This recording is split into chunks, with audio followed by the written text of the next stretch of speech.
Good morning, everybody, and welcome to week number 5 of Introduction to Criminal Justice. This week, we're going to talk about the purpose and organization of policing, specifically policing in the 21st century. This week's reading about Chapter 4 will cover the eras of policing, the styles of policing, and a lot about community policing and officer discretion.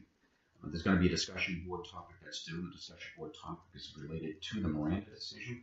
There is a copy of the Miranda card under the Resources and Samples folder in the Content and Assignments section of Blackboard. Directly under the Miranda card, you'll notice that there's an article regarding the Miranda decision and its practical application in the field by police officers. So we'll cover a lot of the things that officers are required to do, as well as a lot of the myths associated with the Miranda rights relative to when defendants are afforded those rights and whether they have to be afforded those rights or not, depending upon the nature of the decision and the nature of the confinement that they may be engaged in with the officer.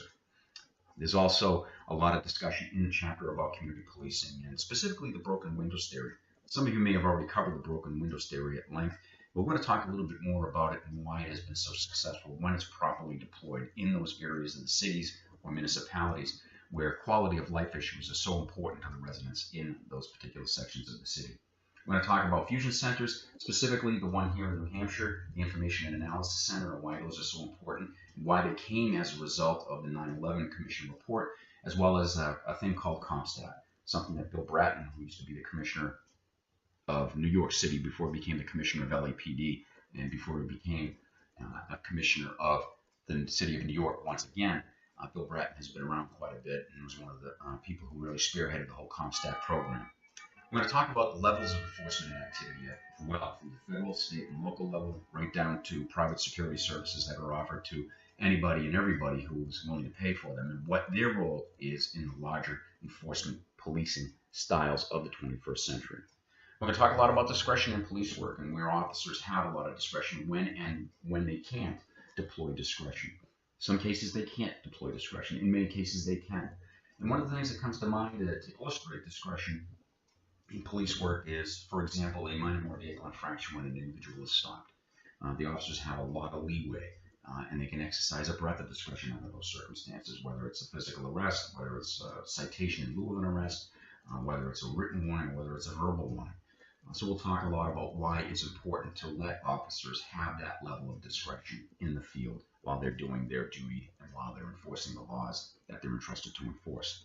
We'll also talk quickly about the Kansas City experiment and about preventative patrol, and why in that particular study preventative random patrols didn't work. But one of the side consequences that came out of that was the proactive directed patrol approach that many police departments take now relative to addressing a specific problem in their communities.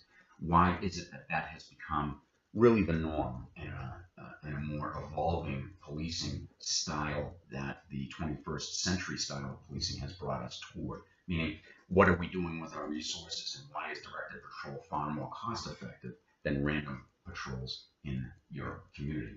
So to wrap up, you've got a little bit of reading to do this week. You've got a discussion board assignment, part 1 due on Wednesday, part 2 due on Friday night, and a quiz, which will be available after Wednesday morning. So stay tuned to Blackboard. If you have any questions, certainly shoot me an email, and have a great weekend, and keep an eye out for the snowstorm coming tonight and then tomorrow.